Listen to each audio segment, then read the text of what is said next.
Welcome back, guys. Here is the video of the Takis cake that I promised you guys I would have up. I've already soaked my bread in tres leches. This was a 3-layer tres leches cake, and it was 10-inch, filled with strawberry and peach filling. So here I'm putting down my first layer of cake.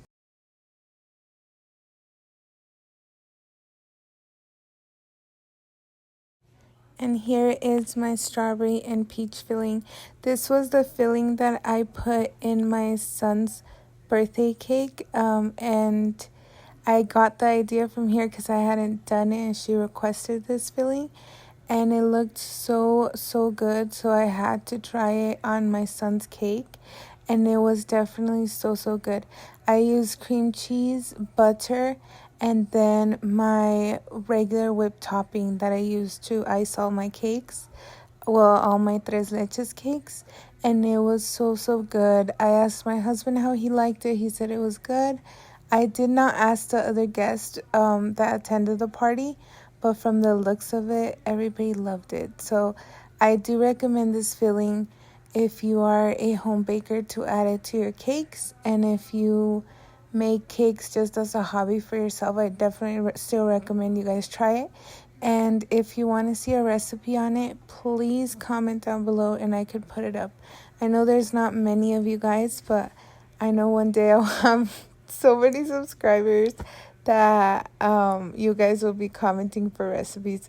So please let me know if there's anybody out there that would like the recipe.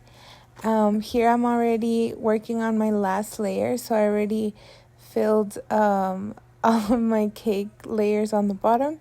And I get so scared when I flip them, y'all. Even though I know I can adjust it like this with my hands, I still get super nervous when I flip them over, because you never know if one could crack or just fall way out of place. You just never know what could happen. So I get so nervous still when I flip over the cakes onto each other. So when I stack them. Here I was doing my crumb coat. And this is a thin layer of crumb coat. And it goes in the fridge after for 30 minutes.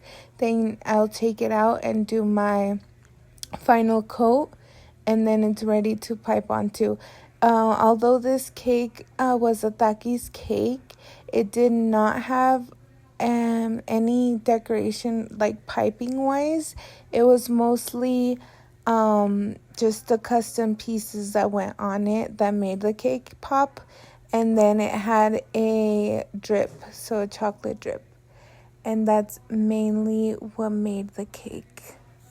This was my final coat with the icing. I believe I had already taken it out of the fridge. And this was just me smoothing everything out, making sure it looked good.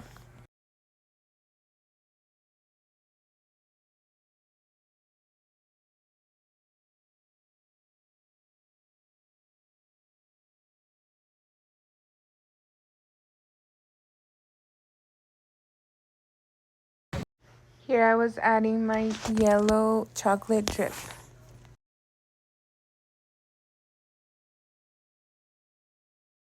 I love how you can see the chocolate just drip down. This is what it ended up looking like after the drip, and these are the custom pieces that I was going to add. I did make these Takis out of fondant a day before, and I just put them in a plastic bag over a plate.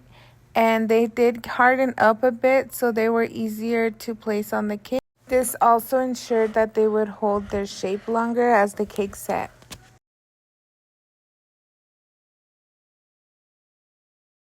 As you can see, they stay upright, which means they're firm enough to go on the cake.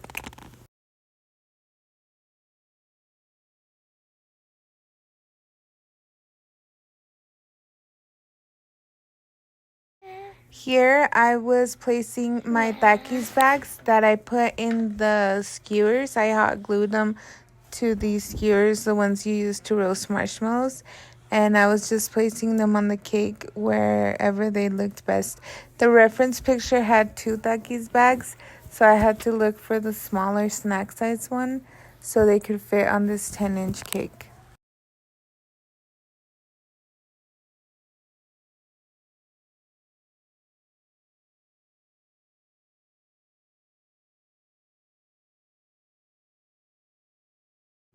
You can't really see what I'm doing on these cakes really well because it's not recording from the front. I'm working on getting a device to help me record from the front, but for now, I'm sorry you guys have to just see the back of the cakes as I'm working with them.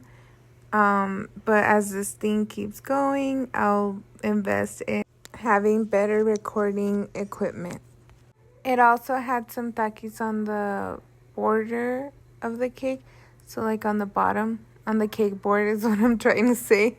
So I did put some down there, and then I put some sporadically on top. And I had some lemons that I cut out from photo paper, and I also put them there, and the Takis logos.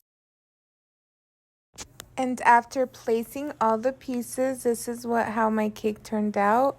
I loved it so much. I was so happy with the results. I did cut out the Takis branding and the little limes from photo paper, and I did make them food safe so that they wouldn't be in contact directly with the cake. But this is what it looked like. Let me know how you guys liked it, and please like and subscribe. Bye.